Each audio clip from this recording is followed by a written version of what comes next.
추정적 승낙에 대한 설명으로 옳지 않은 거. 1번 추정적 승낙이란 피해자의 현실적인 승낙이 없었다고 하더라도 피해자의 현실적인 승낙이 없었는데 이거를 추정할 거냐라는 문제니까 당연히 현실적인 승낙이 있었으면은 이게 문제되지 않죠. 예, 인과적으로. 예. 당연히 추정한다는 거는 피해자의 현실적인 승낙이 없었기 때문에 그러면은 없음에도 불구하고 그 추정적으로 그 승낙이 있는 것으로 간주할 거냐, 의제할 거냐, 아닐 거냐, 안 할 거냐 그 차이인 거죠. 근데 없는 경우에 당연히 이걸 상정해서 하는 거고 논리적으로 행위 당시에 행위자의 주관적 사정에 비추어 볼 때 여기가 틀렸죠. 네, 주관적 사정이 아니고 모든 객관적 사정을 고려한다고 했죠. 만일 피해자가 행위 내용을 알았더라면 당연히 승낙할 것을 예견되는 경우를 말한다. 피해자가 만약에 알았더라면은 승낙했을 거라고 예견이 될 경우에 그렇다면은 뭐 추정적으로 승낙이 있었던 거로 의제해도 되겠다, 간주해도 되겠다라는 거죠. 그렇기 때문에 그렇게 하려면은 당연히 추정하는 거기 때문에 객관적인 사정들이 명백하게 그 외부적으로 드러나야죠.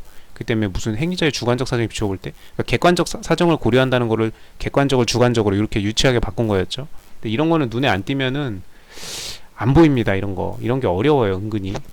만약 1번에 처음에 이제 아마 보통 1번부터 지문을 읽었을 거 아니에요? 만약에 이걸 캐치하지 못했으면은 이거 상당히 어려운 문제가 됐을 겁니다.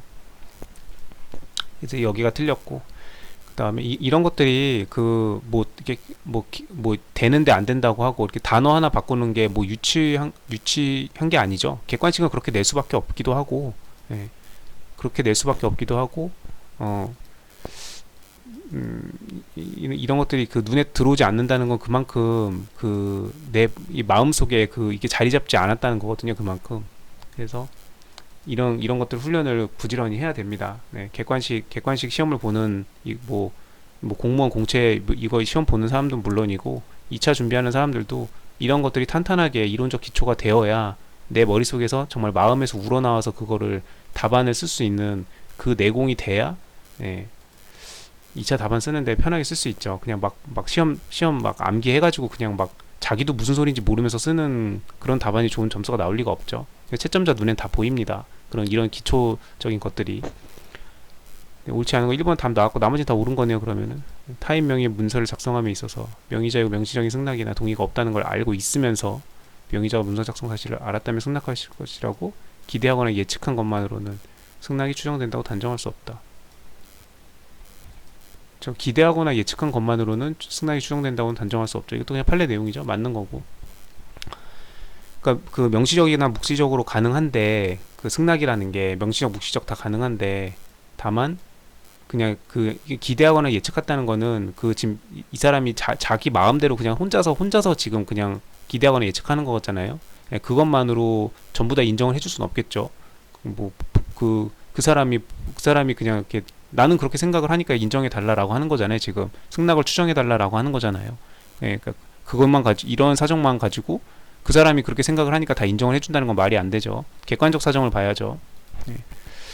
그래서 2번은 맞는 거, 단정할 수 없다, 맞는 거고. 건물의 소유자라고 주장하는 피고인과 그것을 점유 관리하고 있는 피해자 사이에서 분쟁이 계속되고 있다. 이런 상황에서 피고인이 그 건물에 침입하는 것에 대해서 피해자의 추정적 승낙이 있었다고 볼 수 없다. 이거는 뭐 당연히 물론 판례를 낸 거지만 판례를 몰랐다고 하더라도 지금 분쟁이 이렇게 되고 있는 상황이면은 이 사람이 허락을 해줄 리가 없죠. 지금 서로 싸우고 있는 마당인데 지금 이 건물에 대한 어떤 소유권과 점유권이 있네 없네 지금 이걸 다투고 있는 상황에서 이렇게 마음대로 드나드는 거를 허락을 할까요? 유치권 투쟁하고 막 이러면은 막 그 담벼락 공사 현장에다가 담벼락 다 둘러놓고 뭐 유치권 행사 중이니까 아무도 못 들어옵니다. 뭐 멋대로 들어오면은 법적인 뭐 조치를 뭐 하겠다고 막 이렇게 플랜카드 붙여놓고 막 플랜카드 아니면은 그 라카로 막 이렇게 막 빨간색 라카로 막 이렇게 해놓고 그런 거 한 번쯤 보지 않았나요? 길 가다가. 그러니까 그런 상황인데 이거 지금 침입하는 것에 대해서 추정적 승낙이 있었다고 당연히 볼 수 없겠죠. 그냥 상식에 근거해서 그냥 상식적으로 생각을 해보면 됩니다. 판례는 이따 볼게요. 맞는 거고. 피고인이 민사소송에서 증거를 제출하기 위해서 자기 명의 예금통장 기장 내용 중에 특정 이제 민사소송 증거가 나오니까 뒤에 딱 무슨 위조 이런 게 나오겠다라는 게 딱 예감이 들죠. 월 급여의 입금자 부분을 화이트 테이프로 지우고 복사해서 변조했답니다. 그러면 지금 이제 회사 명의로 당연히 월 급여가 들어올 거 아니에요. 근데 지금 이 입금자 그러니까 누구 이름으로 들어오죠. 네.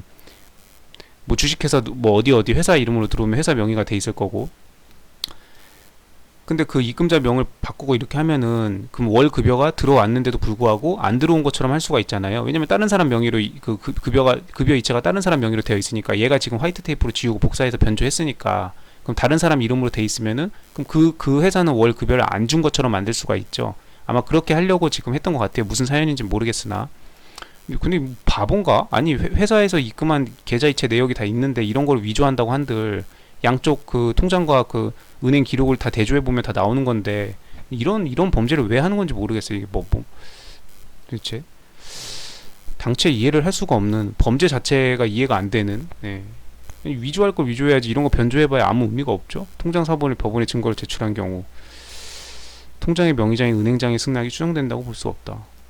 은행장? 뭐 당연히 은행장이 그럼 이런 거를 그러면 지금 화이트 테이프로 지우고 복사하고 변조하고 이런 거를 은행장이 지금 굉장히 뭐 바람직한 행위를 했네라고 은행장이 추정할 수 있겠나요? 이거 뭐 너무 상식적인 내용들을 당연한 내용들을 무슨 이것도 실제 판례가 있긴 합니다. 네, 판례가 있었어요. 근데 저는 이 문제를 풀 때 이 판례 처음 보는 판례였습니다. 처음 보는 판례인데 그냥 처음 보는 판례였어도 상식적으로 생각을 해보면 지금 은행에서 이런 입금자 부분을 이런 것들을 지금 복사하고 변조했는데 이런 거를 은행장이 지점장이 그 은행 측에서 이런 것들을 허락해 주거나 바람직하다고 보거나 그럴 리가 없잖아요. 예. 뭐 당연히 추정된다고 볼 수 없겠죠. 너무 그냥 상식 아닌가? 그냥 그런 느낌이었네요. 1번 2006년도 판례. 추정적 승낙이란 없었다고 하더라도 승낙이 없었을 때를 기준으로 이제 논의가 들어가는 거죠. 논리적으로 일단은 승낙이 없을 때 지금 이게 의미가 있는 겁니다. 하더라도 행위 당시의 모든 객관적 사정들을 객관적으로 보았을 때 객관적으로 비추어 보았을 때 그런 승낙이 인정이 된다라면 그때는 추정적 승낙을 인정해 주자라는 거죠. 그렇기 때문에 어떤 주관적인 기대나 예측한 것으로 인정을 해줄 것이 아니라 이런 객관적인 사정으로 봐야겠죠. 판사가 객관적으로 인정을 해야겠죠. 그거에 대한 내용입니다.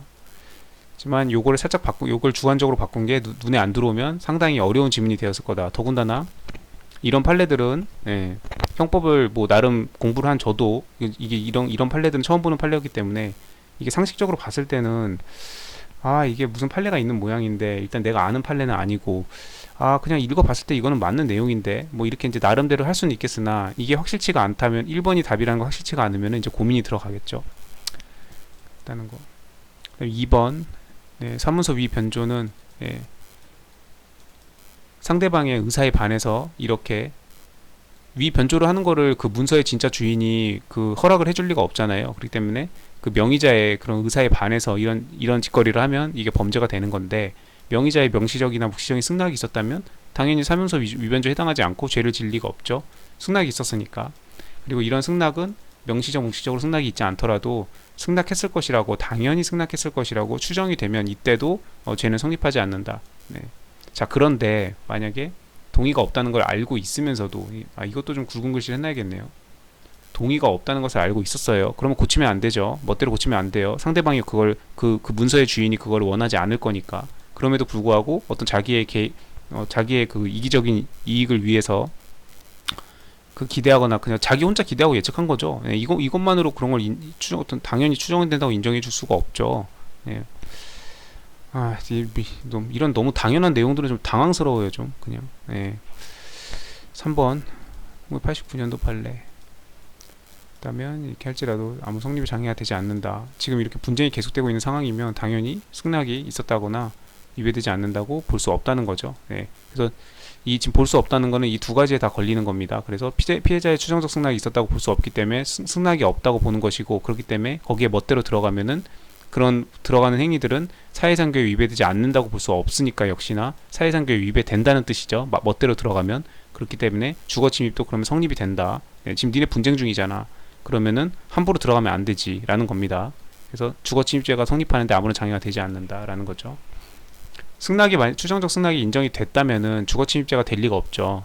상대방이 허락을 해주고 있는 상황이니까 문서 위조랑 똑같죠. 문서 위조나 주거침입이나 상대방의 의사에 반해서 문서의 내용을 고치거나 상대방의 의사에 반해서 그 바운더리 안에 들어가거나 그러면 처벌을 할지 안 할지는 그 상대방의 의사에 달려 있는 거니까 추정적 승낙이 인정이 되느냐 안 되느냐가 죄의 성부를 가름한다 이거죠.